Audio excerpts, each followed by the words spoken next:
dos pontos mais isolados do Oceano Pacífico, existe um lugar repleto de gigantes de pedra que guardam os segredos de uma civilização antiga.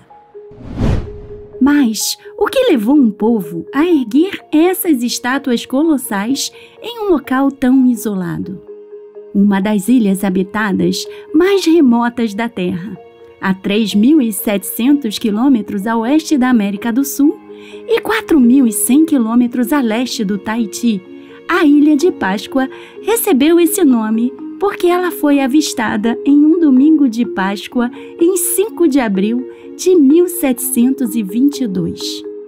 Foi nesse dia que o explorador holandês Jacob Roggeveen e seus homens tropeçaram nesse pequeno pedaço de terra perdido no meio do Oceano Pacífico e se surpreenderam ao descobrir que o lugar já era habitado por um povo que até hoje chama essa ilha de lar, os Rapa Nui.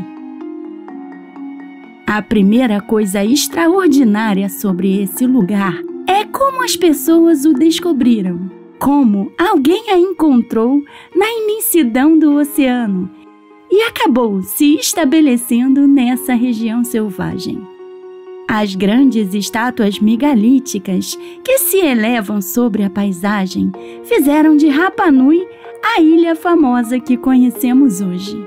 Em todo o Pacífico, várias ilhas abrigam coleções de estruturas megalíticas notáveis. No entanto, a maior concentração desses monumentos se encontra aqui. Os nativos as chamam de Moai, e existem mais de 1.000 delas em um local menor do que a Ilha Grande, no Rio de Janeiro. Muitas estão juntas ao longo da costa, voltadas para o interior, e encontramos outras aparentemente ao acaso, como se estivessem sido simplesmente abandonadas no meio do caminho. Essas gigantescas figuras humanas, esculpidas na rocha vulcânica macia, estão constantemente nos confrontando com um mistério que precisa ser explicado. Quem foram os escultores dessas estátuas gigantes? O que eles queriam alcançar? E por que eles depreenderam esforços tão poderosos para fazer isso? Esses são enigmas que ainda não encontraram uma solução definitiva, apenas especulações. Essa lacuna no nosso conhecimento se deve à devastação que foi causada por aqui por pessoas de fora. No século XIX, esse povo enfrentou uma sequência de eventos trágicos que ameaçou a sobrevivência de sua cultura e reduziu drasticamente sua população. Tudo começou em 1862, quando caçadores de escravos chegaram à ilha. Cerca de 1.500 homens, mulheres e crianças foram levados, incluindo membros da elite e sábios que detinham conhecimentos essenciais sobre a cultura, a história e a língua da ilha. Esse fato privou o povo Rapa Nui de pessoas importantes e enfraqueceu profundamente a sua sociedade. Além disso, aqueles escravizados que conseguiram retornar trouxeram consigo doenças devastadoras, como varíola e tuberculose, e a população restante foi drasticamente reduzida por epidemias, colocando sua cultura em risco iminente de desaparecer. Na mesma época, missionários cristãos chegaram à ilha e estabeleceram missões. Essa presença trouxe mudanças significativas na vida da população, alterando suas práticas religiosas e tradições. Muitos Rapa Nui acabaram abandonando suas crenças ancestrais e práticas culturais, o que contribuiu ainda mais para a perda desses conhecimentos antigos. Em 1888, o Chile anexou oficialmente a Ilha de Páscoa por meio de um tratado assinado com líderes locais.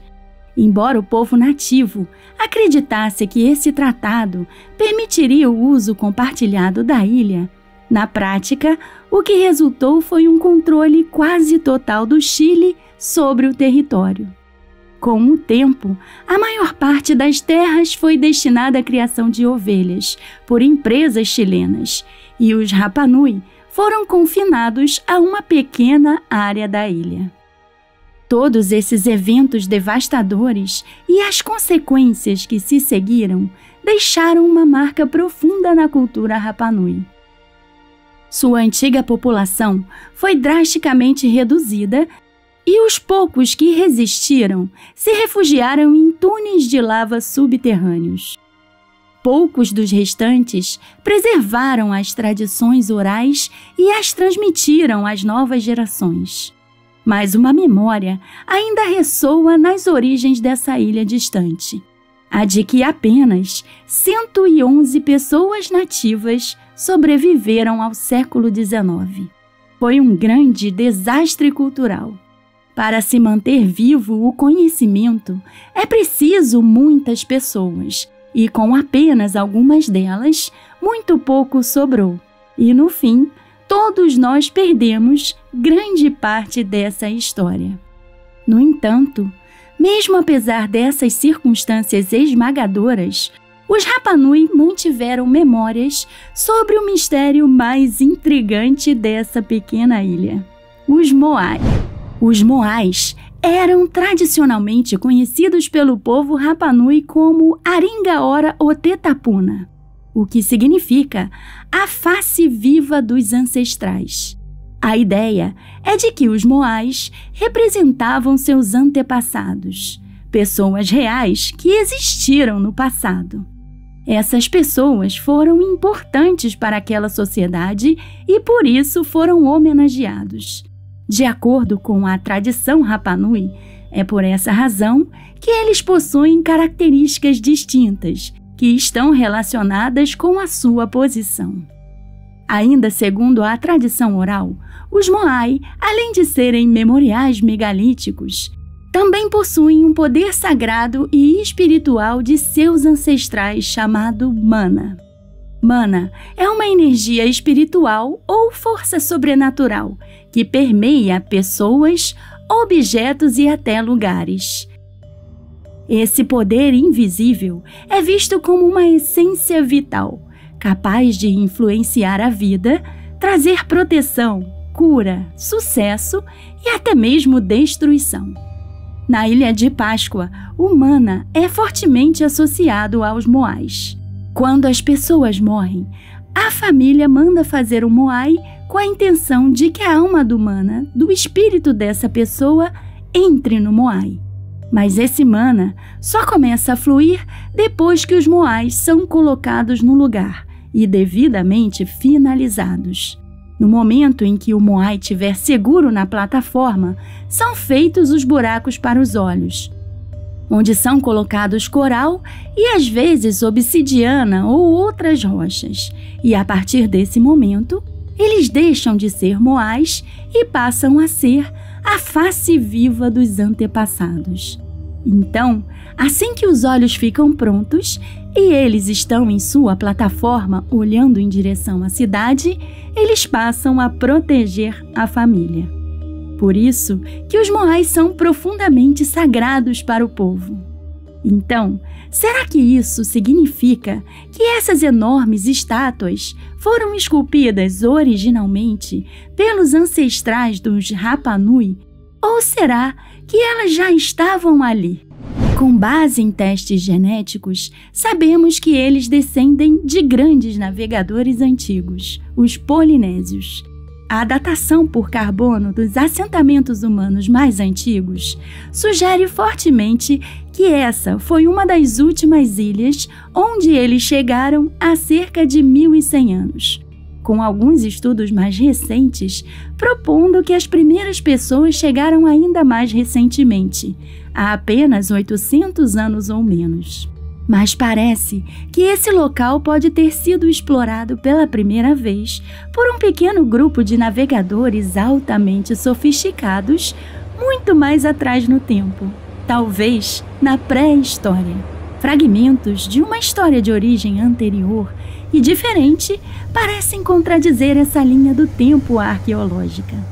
As tradições orais desse povo nos falam de um rei chamado Rotumatua, uma figura lendária considerada o primeiro rei e fundador da Ilha de Páscoa. De acordo com a tradição oral, ele era um ariqui, um chefe em uma terra chamada Riva, um lugar frequentemente descrito como a terra de origem dos primeiros habitantes da ilha. Riva teria sido destruída por uma grande inundação, forçando Rotumatua a procurar novas terras para o seu povo. Guiado por sonhos proféticos e instruções dos deuses, Rotumatua enviou 7 exploradores em canoas rumo ao sol nascente para encontrar um novo lar, onde seu povo pudesse se estabelecer. Esses 7 homens foram escolhidos por sua coragem e habilidade, sendo encarregados de localizar um local seguro antes de Rotumatua e o restante de sua comunidade fazerem a travessia. Esses exploradores são figuras importantes na tradição oral Rapanui, pois foram os primeiros a avistar a Ilha de Páscoa, garantindo que a jornada de Rotumatua tivesse um destino seguro. Após uma longa viagem, ele finalmente chegou à ilha e se estabeleceu com o seu povo.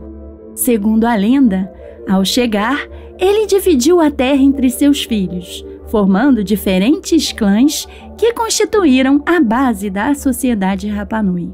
Acredita-se que Rotumatua trouxe com ele um sistema de crenças e tradições que moldaram a cultura da ilha, incluindo o culto aos ancestrais e a prática de esculpir os moais como uma forma de honrar e conectar-se com os espíritos.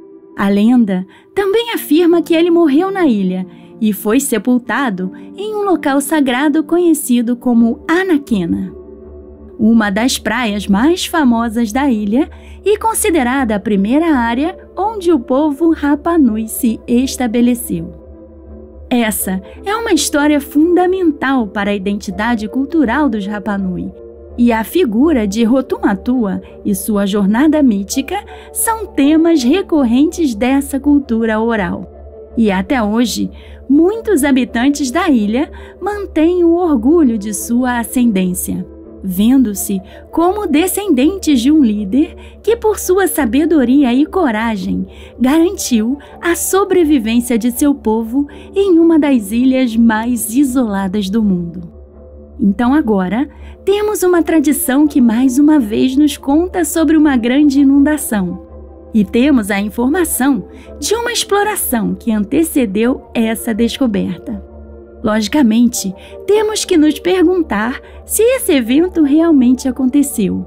E para isso, é preciso voltar ao final da última era glacial e verificar se esse parece o tipo de inundação que cobriria uma terra inteira. O nome daquela ilha submersa era Iva, que na língua Rapanui significa terra distante, sugerindo que não era uma terra com a qual os polinésios estivessem familiarizados. Mas a chegada de 7 pessoas por mar, depois de um período de grande cataclismo, é um tema ouvido em todo o mundo antigo.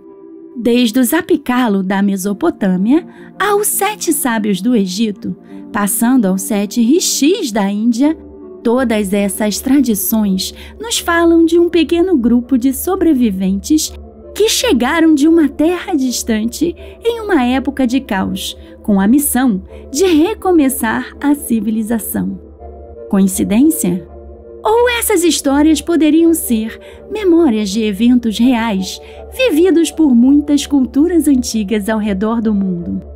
A lenda de Iva não inclui uma data, mas levanta algumas questões sobre quando a Ilha de Páscoa foi colonizada pela primeira vez.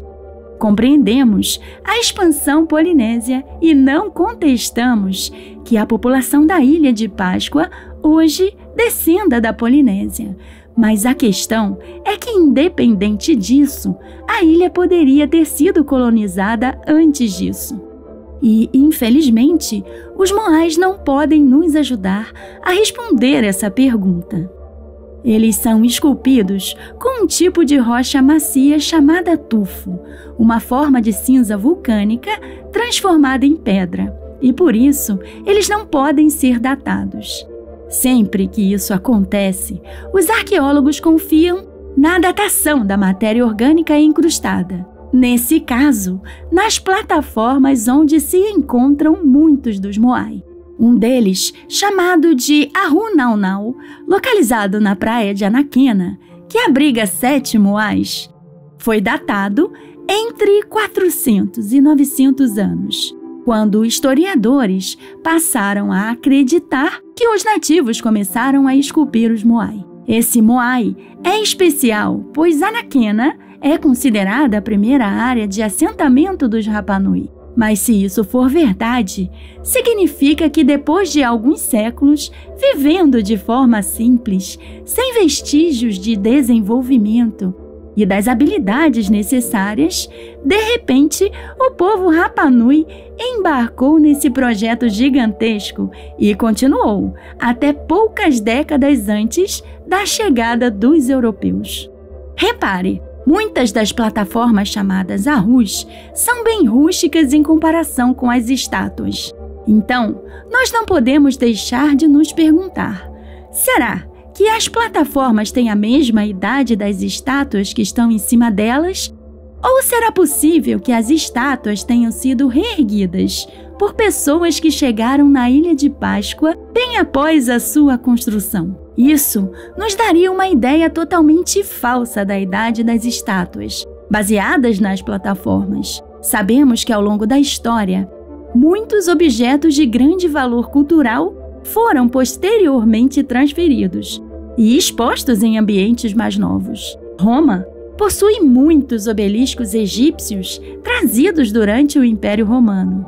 Esses obeliscos foram transportados do Egito pelos romanos como símbolos de poder e prestígio, e foram reutilizados para decorar praças e igrejas de diferentes períodos. Sabemos que muitas dessas estátuas enormes foram movidas, realocadas e colocadas em diferentes posições. Portanto, temos que permanecer abertos à possibilidade de que as estátuas já estivessem lá quando os primeiros polinésios chegaram, e que elas apenas foram adotadas por esses novos colonos e incorporadas à sua cultura. Apoiando essa ideia, veja esse Moai que utiliza outra cabeça profundamente desgastada como uma de suas pedras fundamentais e que foi reciclada para esse fim. Essa pode ser uma indicação de que os Moais poderiam ser muito mais antigos do que se pensava. No canto sudeste da ilha, existe um vulcão extinto chamado Hanaucau, e é lá que estão os restos de centenas de Moai parcialmente concluídos. Quase todos os megálitos foram extraídos e moldados ali. São quase 400 Moais espalhados pela bacia do vulcão em vários estágios de conclusão. Muitos aparecem acima do nível do solo. A sedimentação que estamos vendo em volta dessas estátuas poderia ser o resultado de deslizamentos de terra, fluxos de lama ou até um tsunami. Mas, embora elas possam estar um pouco inclinadas, a maioria delas está em pé e não tombadas aleatoriamente como seria de se esperar. Portanto, o que realmente aconteceu aqui para enterrar essas estátuas? Porque durante séculos o sedimento escondeu as evidências, até que em 1914 arqueólogos começaram uma escavação. Como você pode ver, essas estátuas eram muito mais do que apenas cabeças e ombros e incluíam todo o tronco, que estava alojado nas profundezas da encosta. Quanto tempo será que levou para que elas ficassem enterradas assim? Essa descoberta só foi totalmente revelada ao mundo na década de 50, pelo famoso antropólogo norueguês Thor Heyerdahl, conhecido por suas expedições audaciosas que buscavam provar que povos antigos poderiam ter feito longas viagens oceânicas.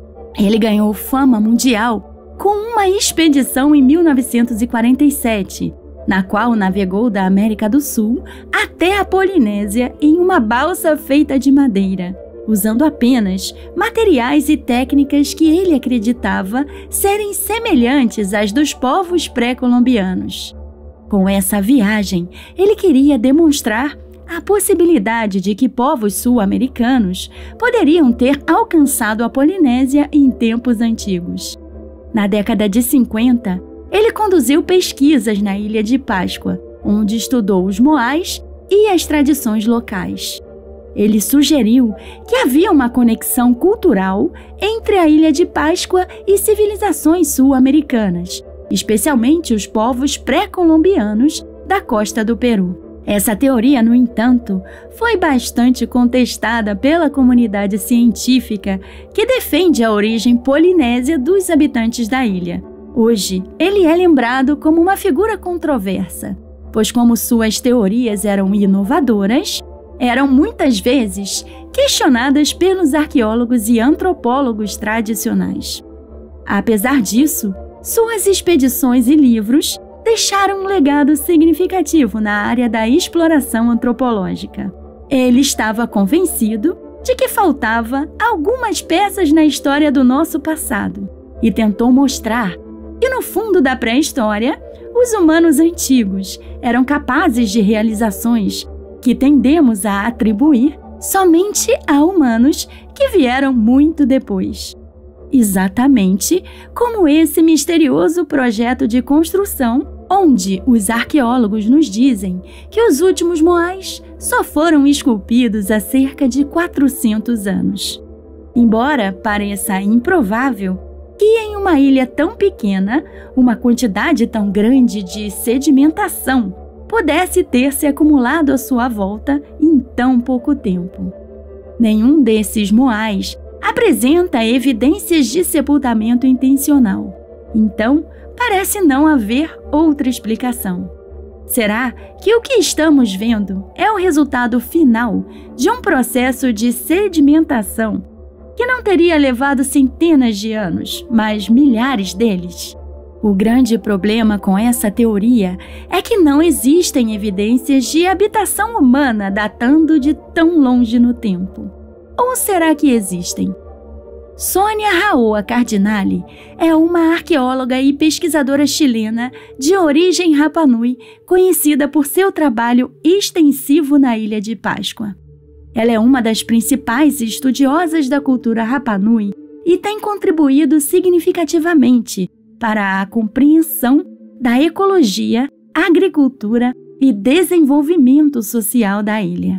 Sônia é reconhecida internacionalmente por seu compromisso com a pesquisa e a preservação da herança Rapa Nui, e seu trabalho tem sido fundamental para aprofundar o entendimento sobre a adaptação e a resiliência de seus antigos habitantes. E foi através de uma investigação minuciosa de suas plantas que Sônia descobriu um fato muito importante. Ela e sua equipe têm procurado pelas primeiras evidências de plantas ou culturas que podem ter sido levadas para a ilha por seres humanos. As plantas podem revelar muito sobre a época em que grupos de pessoas viveram na ilha e o estudo dos diferentes alimentos que cultivavam. Para ela, o resultado veio da banana. Sônia afirmou que foram encontradas evidências de bananas de 3.000 anos na Ilha de Páscoa, um achado extremamente significativo, pois indicaria a presença de cultivos de banana muito antes da data de assentamento, geralmente aceita para os primeiros habitantes da ilha. A equipe afirma que as bananas estão em Rapa Nui há pelo menos 3.100 anos, e todos sabemos que elas não podem ter ido até lá sozinhas. Essas sementes não foram levadas através de pássaros ou pelo mar. Elas precisaram ser plantadas por algum ser humano.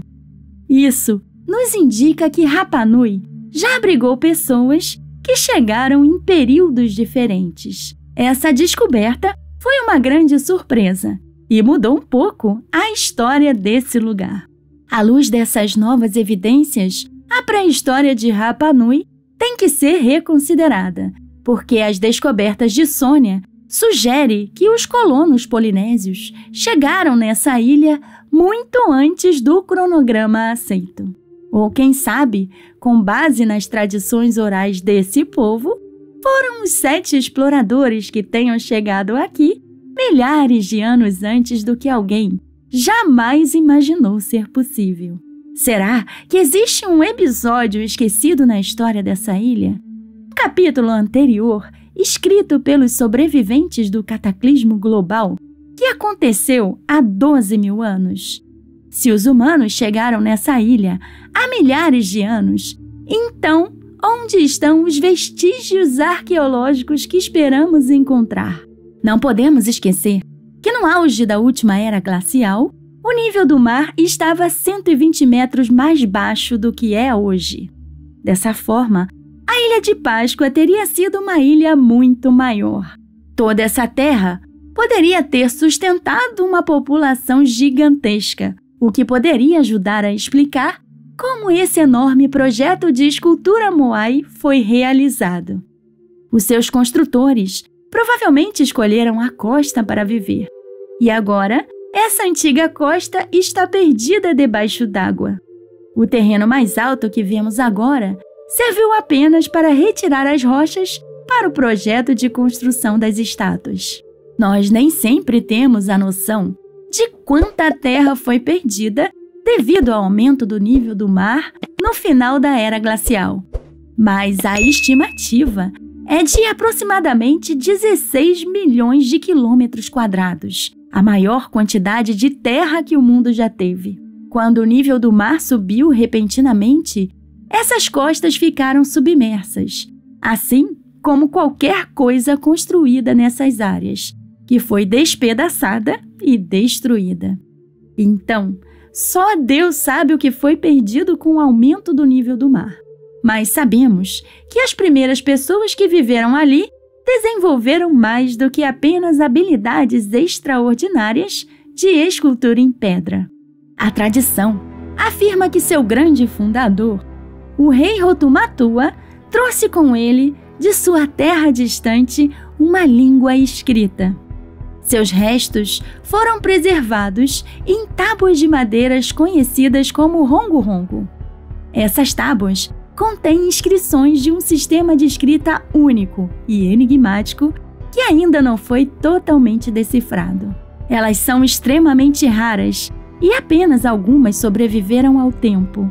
São consideradas um dos poucos sistemas de escritas independentes desenvolvidos no Oceano Pacífico.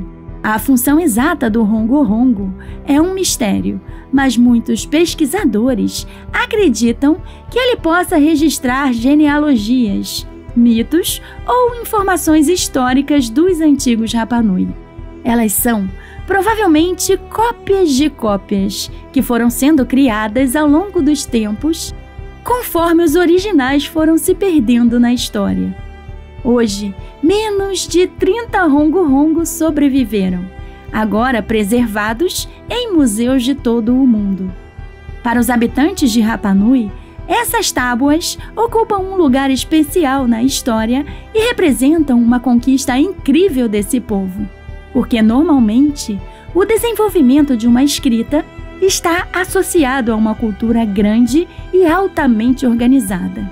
E aqui encontramos isso em uma pequena ilha no meio do oceano. Não existem rongo-rongo em outras ilhas.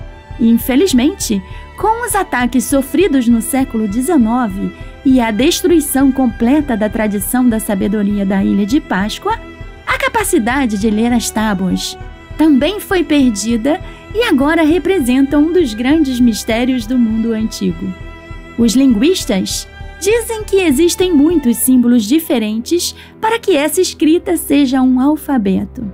Então, ela é provavelmente uma escrita hieroglífica ou pictográfica, semelhante às desenvolvidas pelos antigos egípcios e pela civilização do Vale do Indo. Temos que ter em mente que essa escrita deve ter levado centenas, se não milhares de anos para amadurecer. Sua criação foi um processo intelectual e complexo que funcionou durante séculos, até a chegada dos europeus.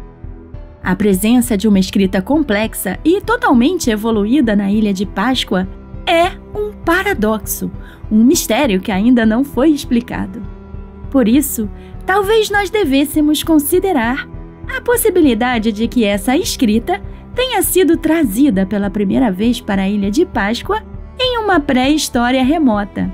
Quem sabe por aqueles primeiros colonizadores que são lembrados na tradição oral.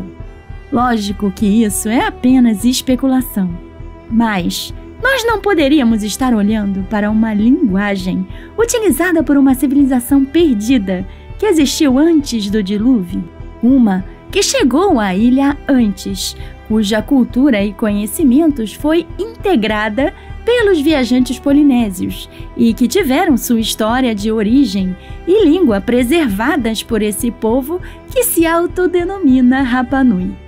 Os Moai também poderiam ser parte ou produto dessa mesma civilização anterior.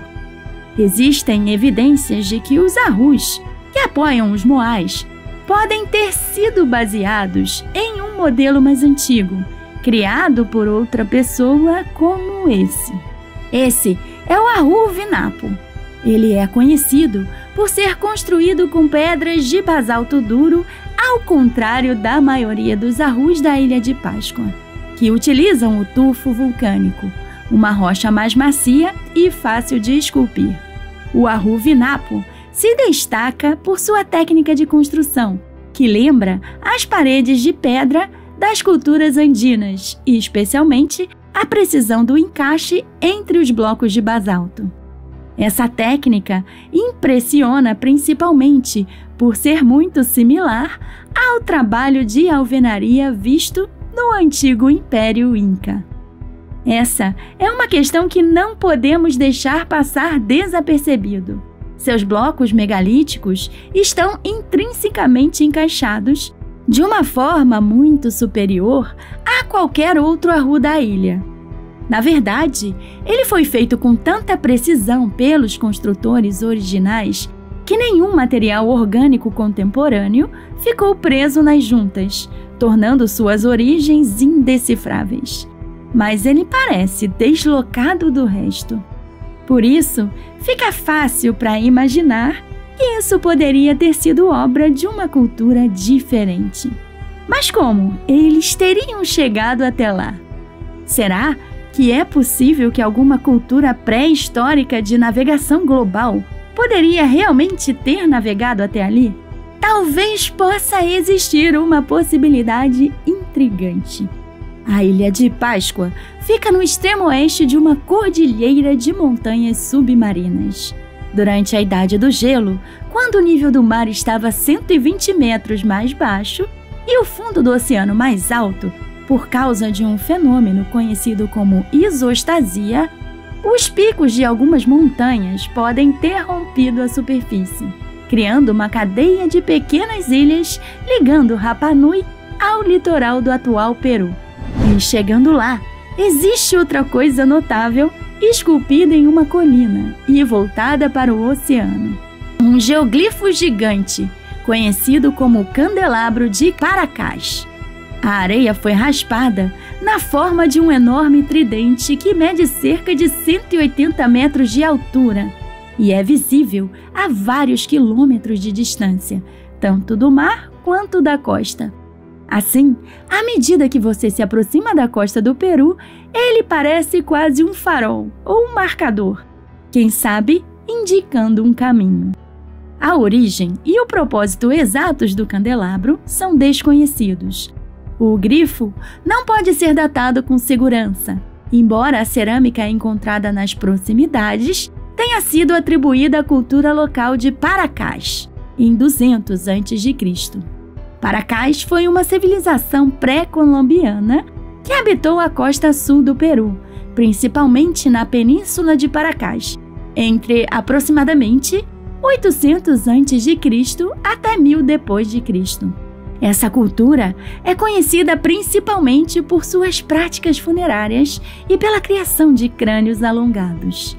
Dizem que foi nesse local que alguns viajantes de uma terra distante e perdida chegaram pelo mar para recomeçar a civilização, exatamente como as várias tradições que são encontradas por todo o mundo.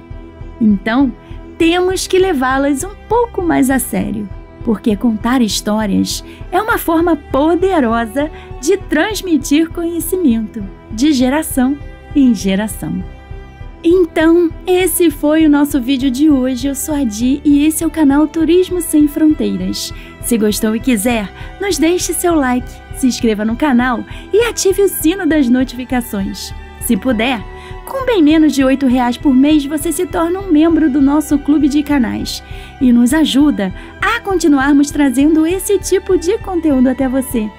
Compartilhe esse vídeo com quem você acha que gostaria de saber tudo isso. Muito obrigada pelo seu tempo. Se cuidem. Até o próximo vídeo.